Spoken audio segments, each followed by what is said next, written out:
Well, good afternoon, good morning, good evening, and welcome to the Six Sigma seminar series here at the Asian Institute of Technology. And welcome to our series that has our permanent presenter, Mr. Muhammad Ali Toosy, and today's expert, Dr. Morphis Consulting.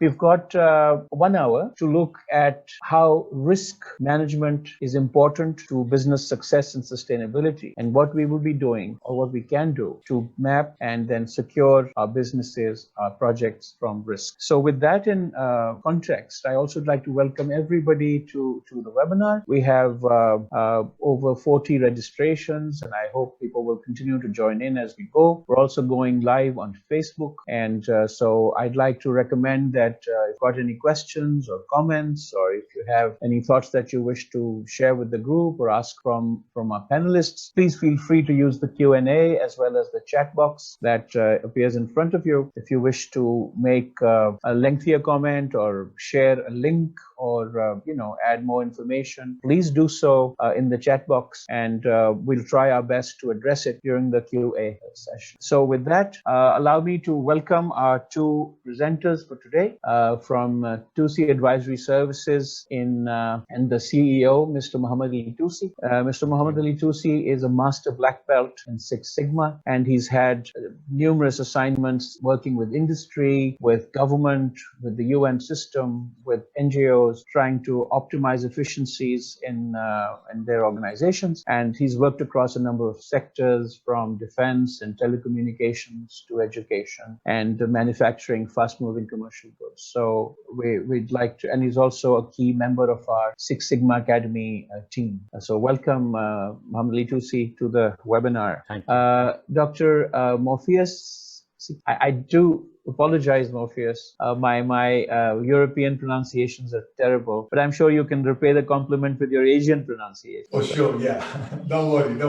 Morphis Consulting, and Morpheus, of course, is Chief Executive of Morphis Consulting. Morphis Consulting works with optimization of the manufacturing industry, the IT industry. Morphis has a lot of experience working with actual optimizing systems in Europe, and now lives in Spain, where he works with a number of counterparts, and also, I presume, teaches on a number of courses at a number of universities. So welcome to the webinar, gentlemen. The standard structure of our webinars is that we let our panelists unpack the subject, and we take a relatively superficial view in the beginning, but then we respond to questions that are more sort of deep. And the whole idea is for us to introduce to you the Six Sigma Academy at the Asian Institute of Technology, and see whether you would like to join one of our many seminars, courses, certificate programs that are continuously on offer. And as we move into the webinar, I'd like to also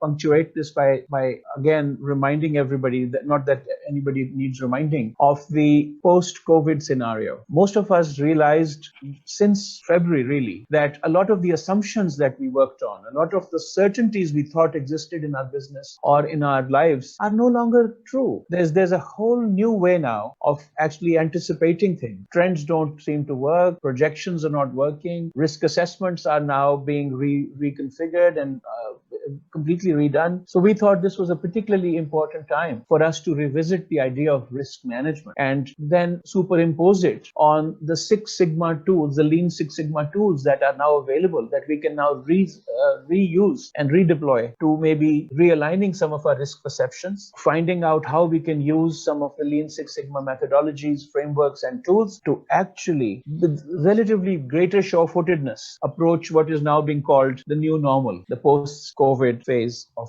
business and life in general. So with that in context, allow me to first invite Mr. Toosy to just unpack the idea of risk management, and then seamlessly move on to an overview from Dr. Morphis into appreciating what we would like our viewers to understand about what is risk management and how important it is to understand risk management in this particular high-risk environment. Mr. Toosy. Yes, risk is important to understand understand that risk and risk management. Risk is basically a probability of occurrence of any event which might have a negative or positive impact on expected result. What we need to do is we need to mitigate the probability or the impact of negative events while taking risks for positive outcomes. So in a nutshell, that's basically what risk is and what we need to do, and we need to manage it. And we need to manage it for our benefit in such a way that the negative aspects, whichever comes, are minimized as much as possible. Morphis, would you like to add anything? Yeah, well,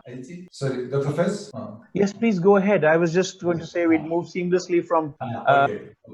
Ali to yourself. Of course, he's talked about identifying, assessing, and then controlling threats to an organization's existence or capital. So anything that you want to add, perhaps a more detailed, more nuanced definition of how you perceive risk, and then I could move on to perhaps some more specific examples from both of you, gentlemen. Excellent. Thank you. Well, thanks for the introduction of risk. And risk is a funny concept, actually, because I've been blessed to work both with manufacturing setup and office setup, service environment. And even the same country you are, different industries, you see people have a different kind of appreciation of risk. You find yourself in manufacturing, everything is about protecting health and safety and the avoidance of accidents. You go to an office setting, as the engineers sometimes like to joke, and they say the only thing you go is about a paper cut because it's a much more safe environment, so you tend to underestimate the risk. And as you mentioned about COVID, very, very well at the beginning, linking to that, risk is very funny. We think about that only when bad things happen.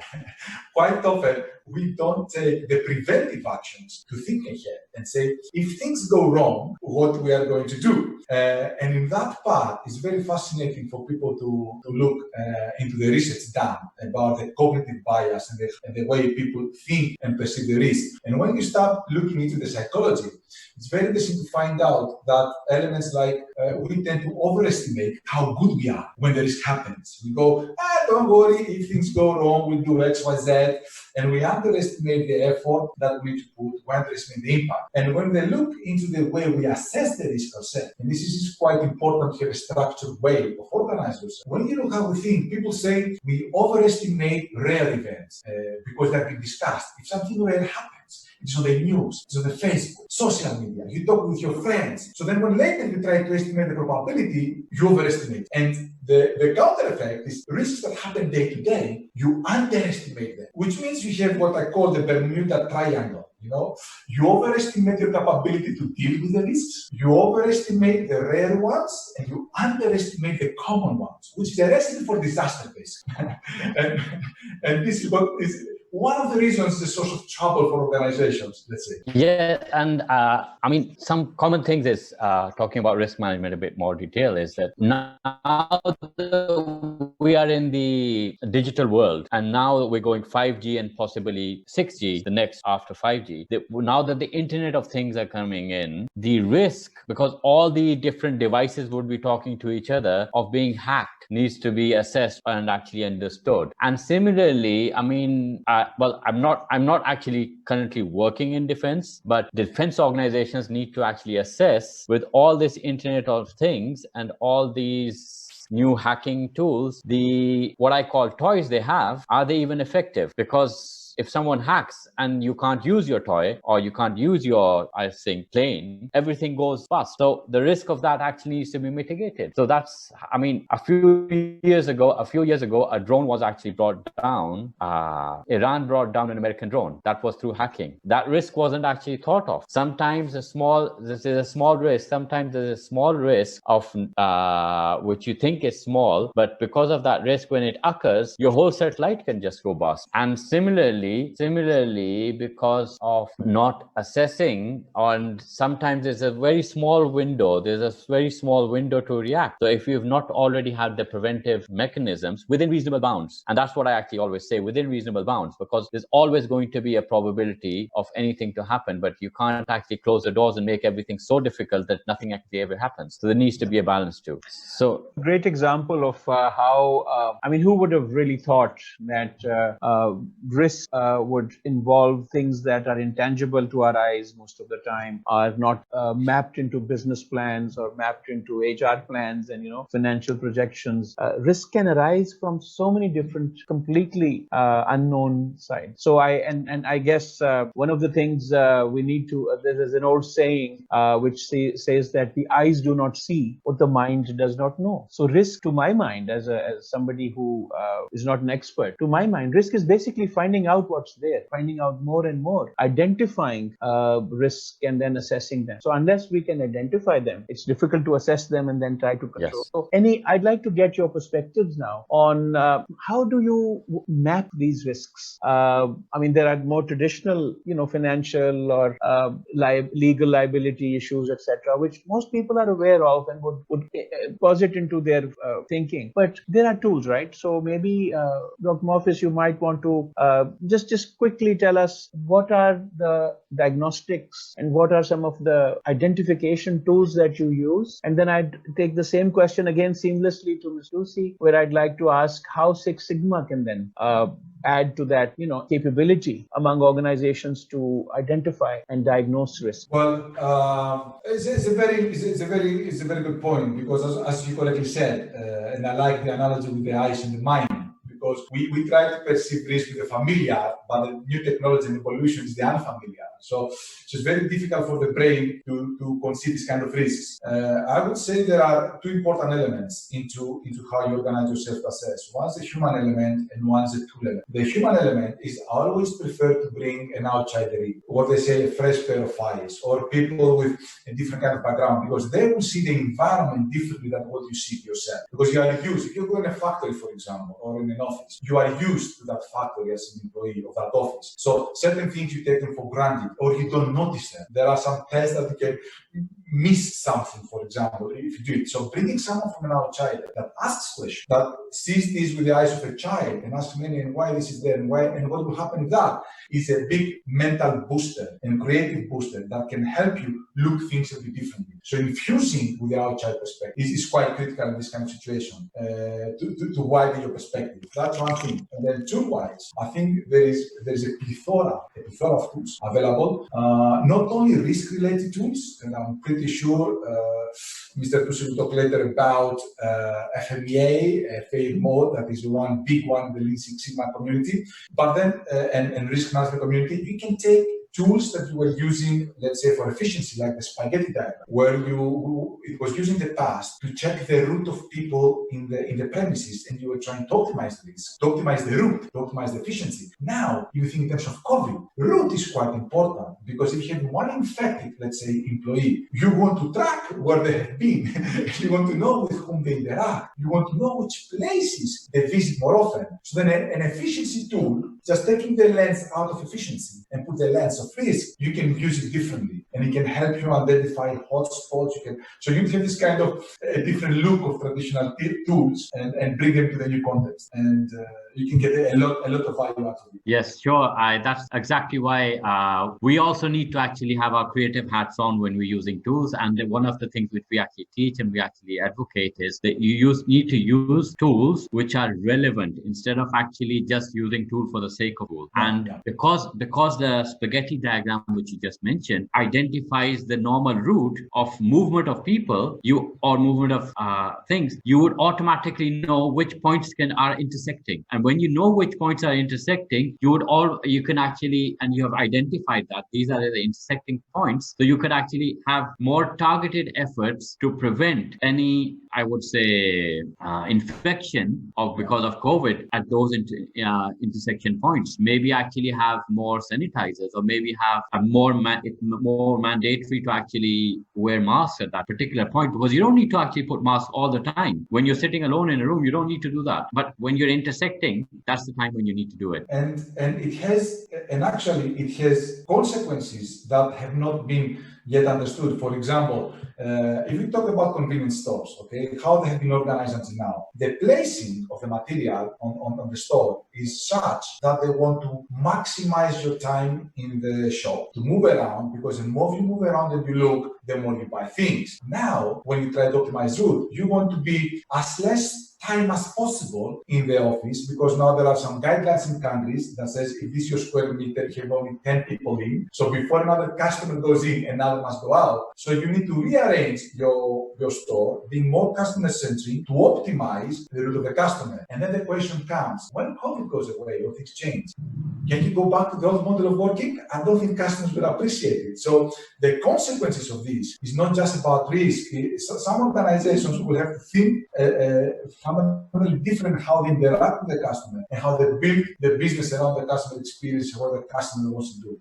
There's many avenues. Well, this is where I'd like to kind of scrape through a little deeper and say, shall we talk about any specific tools that, say, in your Lean Six Sigma approaches you prefer, and then maybe just a little introduction to that, so that people can then try to grasp how we actually diagnose risk. I mean, are there any toolkits? Are there any checklists? Are there any interactive techniques? Maybe a few examples would be useful here, and then we can maybe launch into how Six Sigma allows us to optimize these tools to get to the identification of risk. I think Ali can talk about FMEA, and then I can be practical examples. Please go ahead. Okay, so I would actually like to start with a quote from Albert Einstein. He said that if I had an hour to solve a problem, I would spend 55 minutes thinking about the problem and 55 minutes thinking about solution. So sometimes we need to go into the problem and understand the problem in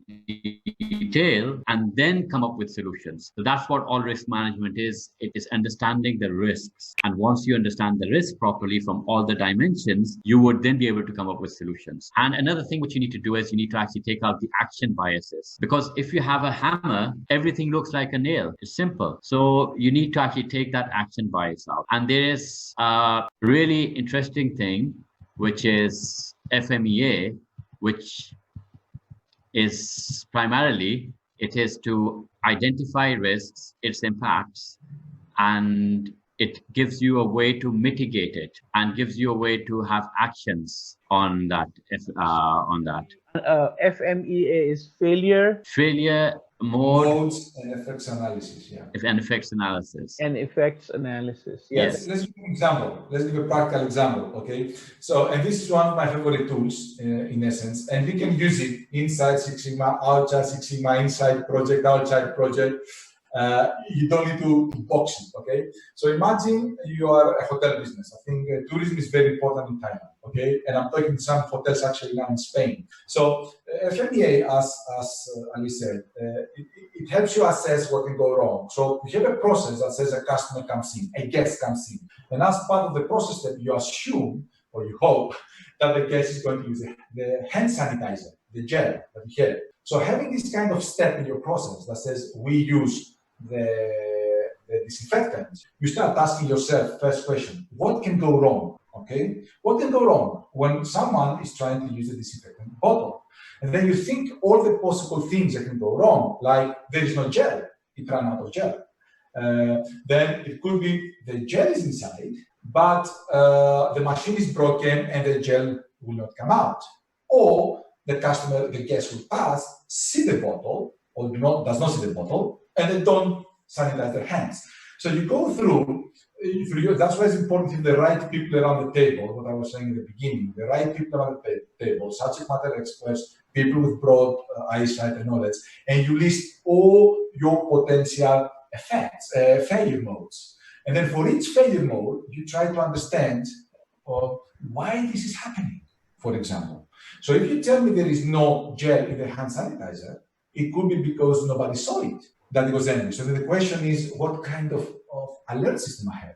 Or I saw it, but the storage area, I ran out, I need to order. So then you start thinking about ordering from suppliers and how you check your stock. Or you might say, we saw it, we have gel, but the person got sidetracked. So you start listing the causes, and you start assessing the impact of those kind of failures. And this tool takes you to a structured approach that basically says that all potential failures I can identify. These are all the causes behind them. These are the effects that I have. And then the funny part starts, the fun part, what you mentioned before, how you rank them, how you're assessing them. So you go there and using some tables that can be industry specific or not, you start assessing severity. Give you an idea, in manufacturing, for example, severity of 10 means something happened in the factory that can put in danger the health, the safety, the life of the operator, and there is no alarm for this failure. This is number 10 in terms of severity. So you rank in terms of severity, you rank in terms of ability to detect, because if you can detect, you can prevent, and then you rank based on frequency. And all these assessments give you a favorite number that maybe Ali was talking about, the risk priority number, and you try to prioritize yourself and say which are the most critical things to tackle, because you want to tackle the elephant, not the mosquito.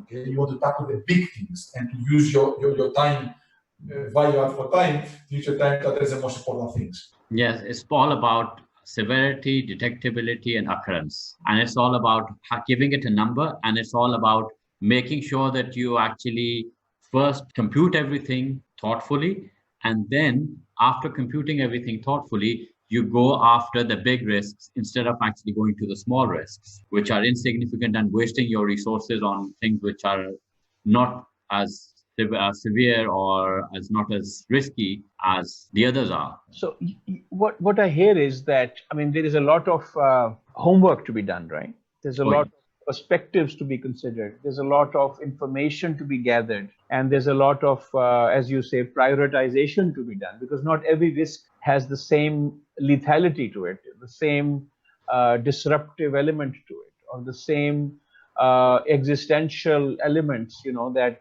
impact businesses or processes, etc. So I think that's also important to understand.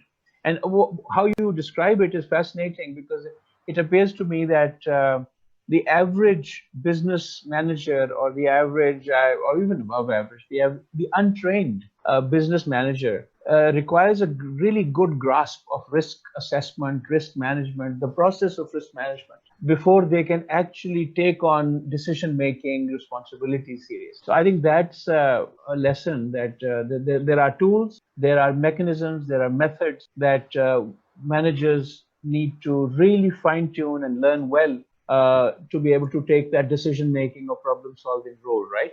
So what are some of the things, for instance, you talked about prioritizing risks, Mr. Toosy. There's a method that you use? You've gathered all this information, you've listed up all the various risks to the various elements of your business process, to your customer interface, to your human resource mapping, to your financial systems, etc., etc. So there must be a lot of information, a lot of data coming in. How do you actually then slice through it and pick up or give appropriate priority or value to various risk elements that you gather? So let's talk a little bit about how you do prioritization, and then maybe carry on straight into Dr. Morphis's comments as well, and then we can get on and try to understand where we are taking this. First of all, what we need to do is, just like we usually say that success is in simplicity. So we have to make sure that we have thought through every possible thing systematically, and then put that information in, let's say, one page, which is visible, in which there is a meaning to whatever we're doing. Instead of actually having it too detailed, make it very simple, small bits and pieces, so that a lot of thought has gone behind it, but it's going to be presented and seen in a way which is in one page or one diagram or one thing like that, so that you can see the snapshot. Another thing which is very important for FMEA especially is that if you try to do this alone, you would most probably lose the point. It has to be done. It has to be done as a combined effort. One of the most biggest mistakes is that people try to do it with a few people. And when we are talking about risks, and we're talking about risk priorities, and we're talking about all these things, we need to have input from multiple people, which means that the top management needs to sponsor this activity. And they need to realize, the top management needs to realize how important this is. Maybe actually even sit in one FMEA workshop or computation, so that the leadership displays that they are interested, and make sure that it's not the responsibility of the person who is just using the tool. It is the responsibility of everyone to bring in their ideas. Otherwise, what happens is that the essence of the tool is lost, because it's not the tool which works. It's the people behind the tool who work with that tool, specific tool, effectively, which matters more. So that Very, very well said. I think most people think that just acquiring or getting their hands on a particular instrument or tool will solve the problem. But I think that's where your academy comes in, right? yes. Need to be able to understand the tool before that understanding can be converted into solving problems, right? Is that correct, Dr. Morphis? Yeah, correct. That's quite nice. And there's another dimension that we need to take into consideration is the maturity of the environment. Okay, because if I go to a nuclear plant, if I go to automotive, if I go to pharmaceutical, I'm pretty sure they are quite strong in risk and they have their scales, they have their assessments, they have the data to do the assessments, they have the accuracy of the data to do the assessments. So in this kind of environments, thinking about risk can be quite straightforward. But the majority of the companies do not belong in. The majority of the companies and the people are what you would call in non-mature risk assessment environment, if I'm allowed to say so. So in that environment, what is quite critical, I will pick one word that was said before, was simplicity, okay? Because the worst thing you can do is to go to a group of people that start doing about risk and assessment, throw them a lot of information in, and then give them a scale from 1 to 10 and tell them, rank them. And then you can spend 3 hours debating what is a 4 and what is a 5, what is a 2 and what is a 3. And I don't understand this definition. So, and I don't understand this. And we don't have the data for that.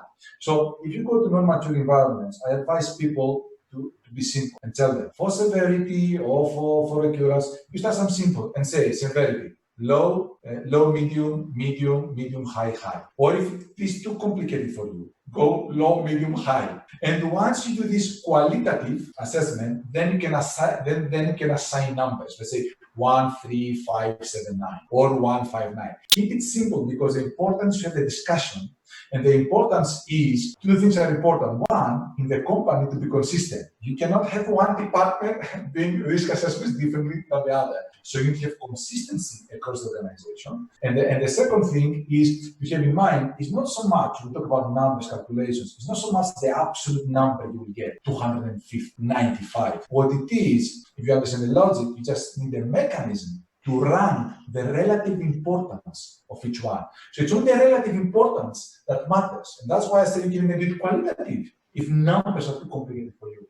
So the more young you are in this kind of field, the more baby steps you need to apply. If someone asks me to train like Usain Bolt, that doesn't run anymore 100 to 100 meters, I cannot do the training regime ever. So if I want to run faster, I need to have some baby steps, step by step to build my maturity and capability before I go to more advanced setup. Right. But what's clearly coming out here is that this is quite a defined, systematic approach to risk assessment. And I'd like to return to our idea, our thought in the initial parts of the webinar to use a real life example, for instance, on how we use the Lean Six Sigma approaches, the tools that you gentlemen teach other people in actually predicting something really drastic.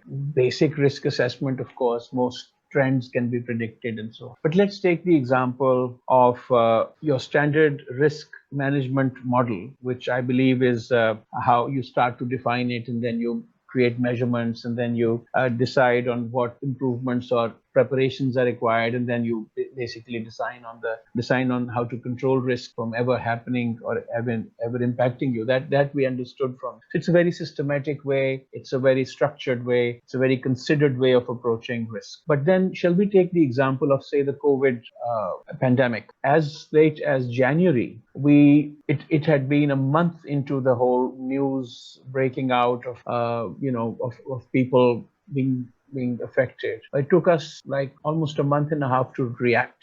And there are certain systems even today which haven't really picked up on the right kind of response. So my question is, what could we have done in predicting a pandemic of this enormous scale using some of your, say, Six Sigma tools? So imagine yourself, as you mentioned, a hotel or a hospitality industry operator, a transportation operator, an educational institution, and so on. So maybe shall we take one example from one of these that you've already referred to, apply the COVID threat to it, and see what we might have done or what we might do now even for predicting a resurgence or a relapse of some. So a quick example, perhaps from your side, using more concrete examples from our real life would be for our participants. I would like to actually initiate and then leave it to Morpheus to discuss in detail. You guys have a great tandem act. I mean, this FMEA and this tool is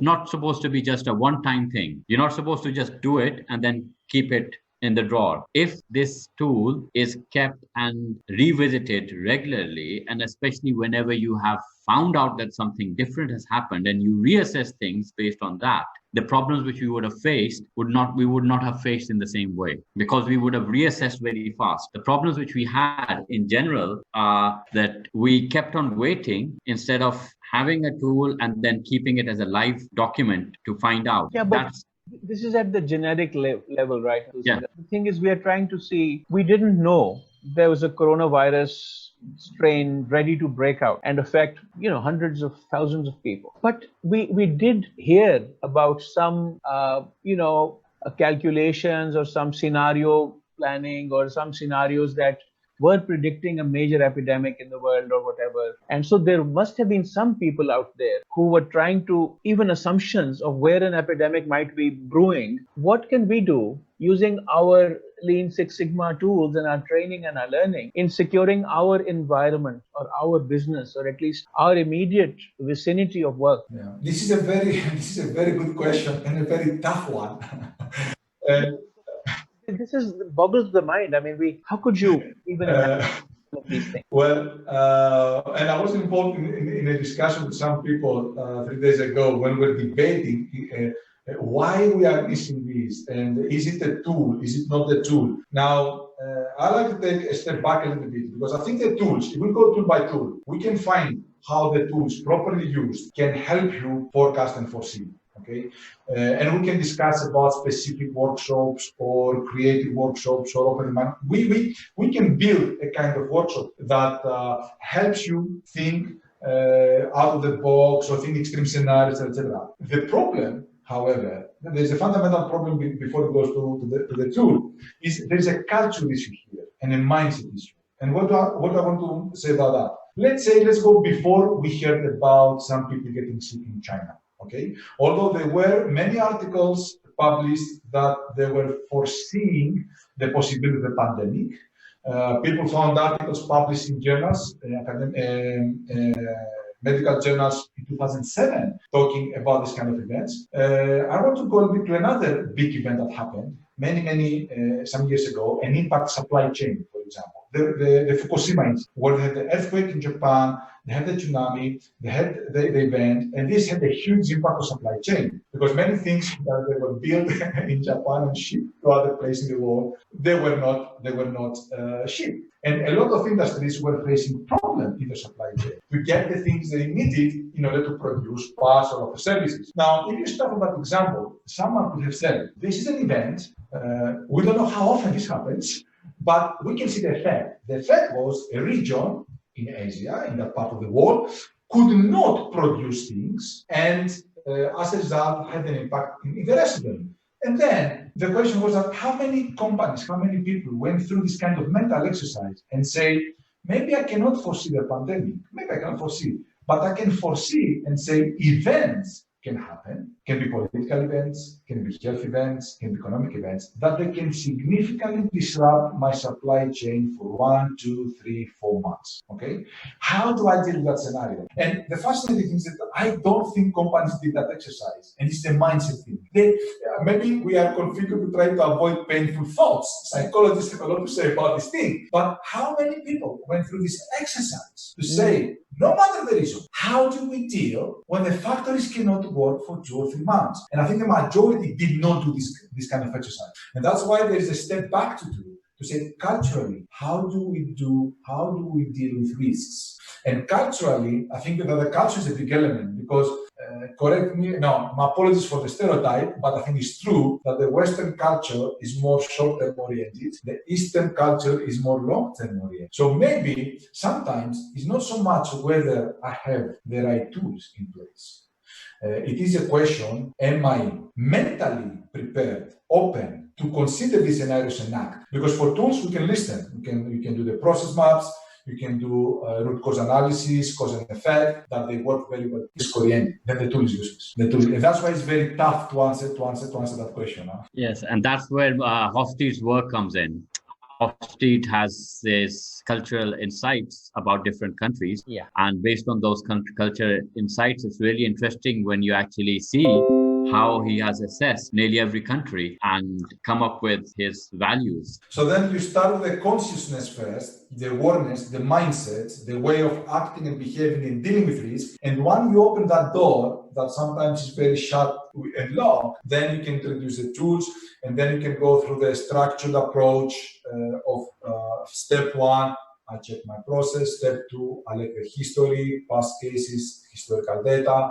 I'll do cause and effects, and then it does not maybe so much matter itself sometimes the cause, but when you see the impact and the effect, then you can think about mitigation actions and how you react. So, I mean, what I've been able to understand from this conversation is that we have to be able to invest time, effort, commitment, and buy-in at the organizational level to be able to prepare ourselves for risk. You can't just wait until the last moment at the edge of the precipice. You say, oops, we need to do a risk. Yeah. So what I've heard you gentlemen say is that there are tools, there are bodies of knowledge. You mentioned Hofstede. There are bodies of knowledge. There are enormous layers of research from which we know how certain types of risks can be mapped and how certain kinds of tools fit certain kinds of cultural or organizational dimensions, which are then useful for us to create that predictability in our risk assessments. And to me, this is a fascinating field. And I don't think anybody on their own is able to just Google through a few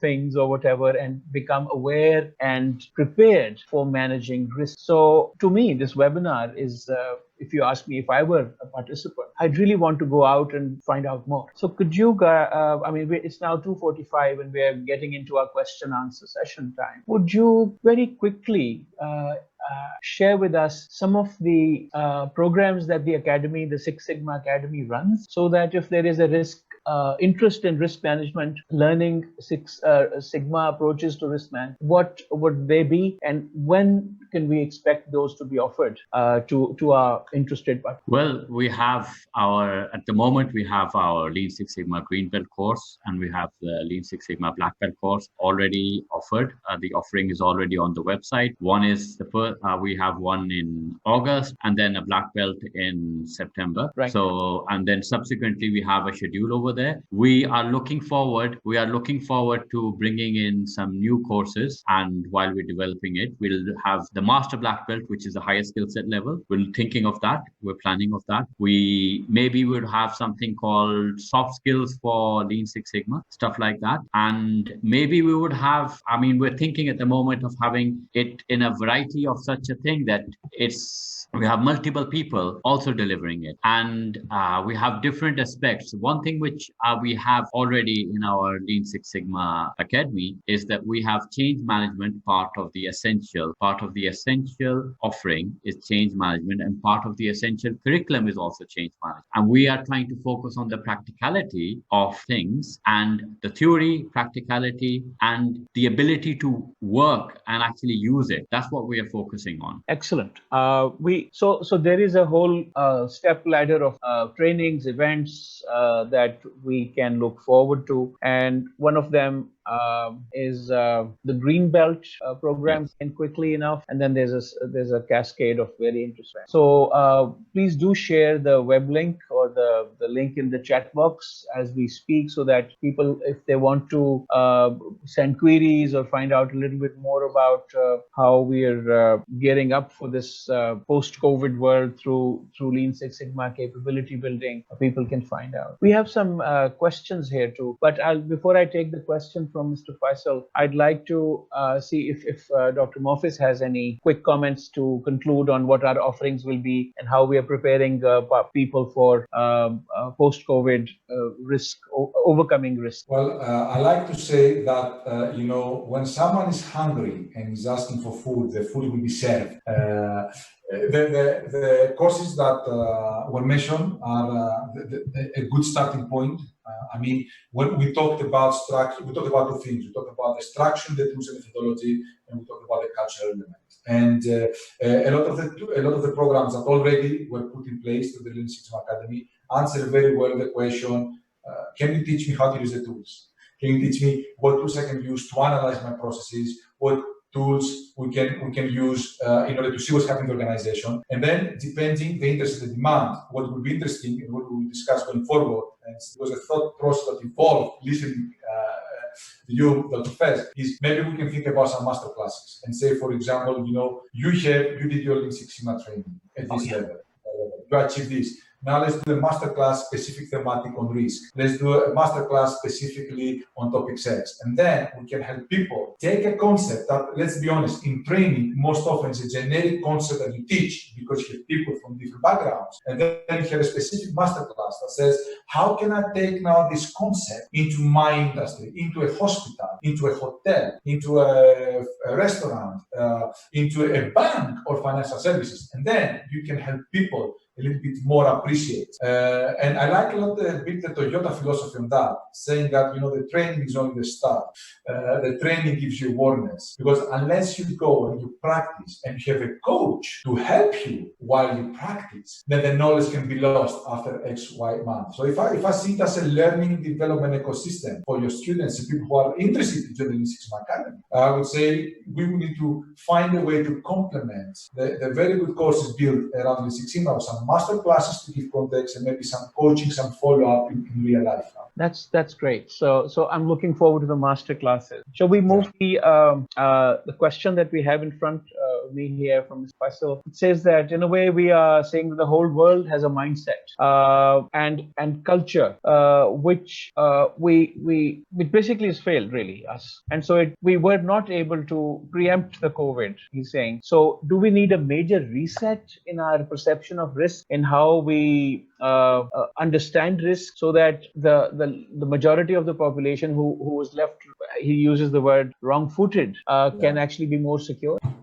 So what could we have done? What are the things that, from the cultural or from the mindset perspectives, that you think we need to work on, so that this sense of false complacency or security that relying on trends and assumptions created for us is not repeated, and we might be then ending up with another unanticipated cataclysmic event? So to make, maybe I need to reframe this and tighten the question. Are there any cultural or mindset issues we need to address to perhaps be prepared better for a future catastrophe? Respect for people. Respect for people is one of the core principles of Lean. And wherever respect for people is going to be, and wherever respect for people has been displayed, the outcome has been relatively better in the way COVID has been dealt with. That's my take on it. And that's a key thing of Lean. Morphis, would you actually like to? Well, actually, I would like to start with an emphatic yes, to say, yes, we have an issue. And I will raise my hand to say, I was one of the people at the beginning that underestimated the risk. When it appeared on the news early January, February, I was saying, hey, what's happening over there in that part of the world? I can't believe it. And then you go, wow, this is my pocket, oh, this is my neighborhood, he came here. So underestimating maybe what happened is fine.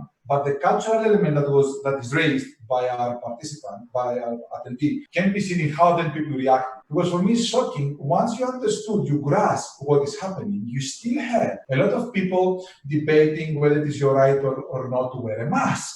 Whether the COVID is real or not. So when you saw how people reacted to this pandemic, not just forecasted or understand it, reacted once it came and knocked your door and people start to die in your city, how people reacted to that, it was shocking for me. A big part of the population still resisting, still not accepting the risk and the actions that need to be taken. So I would say, yes, there is a big mindset.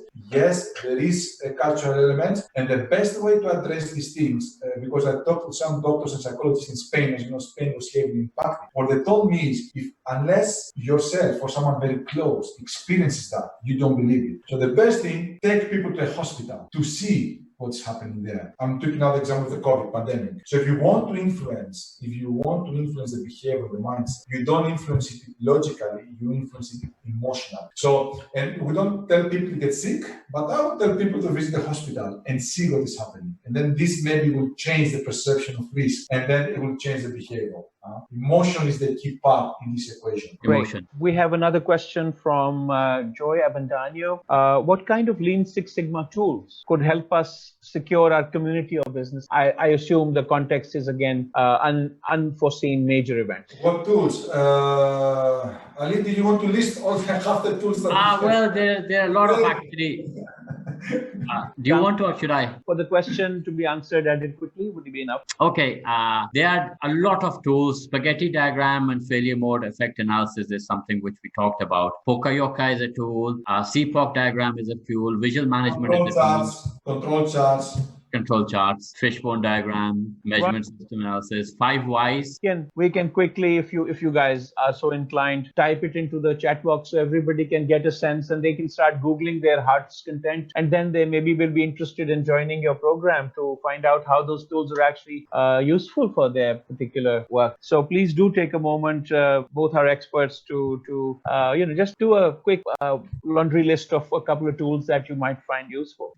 It's now 2:55, and we don't have a lot of questions, but we do have a couple of comments from our various participants saying that they appreciate some of the examples you've given and the way you've covered this. There is also a request for link, which I will provide soon, and thank you. We've got those messages. So I'm also typing in what you call our link for the program, and so hopefully soon we'll be able to start receiving queries and we'll forward them to both you gentlemen. In the 4 minutes that we have, I think personally I found that the topic was fascinating. It's also very engaging, and please forgive me for saying this, but I want to learn more about Lean Six Sigma and risk management. So will you guys be available for another webinar sometime soon, so that then we can maybe get more people to ask more specific questions, and maybe we prepare a kind of a slideshow for everybody. I thought this was a lead up kind of a webinar, but personally I feel this is an area that we don't advert to as frequently or as deeply as we should. So if you guys are interested, maybe we should announce another one soon with a little bit more detail, a little bit more structure. What do you say to that, guys? We will be happy to support that. You're busy. Ask you. Great. So then on behalf of the Six Sigma Academy at the Asian Institute of Technology, we're very grateful to our two panelists, Toosy and Dr. Morphis, to make time available to us. And I'm very grateful for all of you for making time. And as we leave, I'd like to also thank the team here at AIT Extension, that makes it possible for us to run all these webinars in practically every time zone and reach out to people with great speakers and great ideas. Thank you all for coming, and everybody on Facebook Live as well that's logged in. We're grateful for you, for your presence. And so until the next time, until the next Six Sigma series workshop, it's have a great day, and it's goodbye from us. Thank you.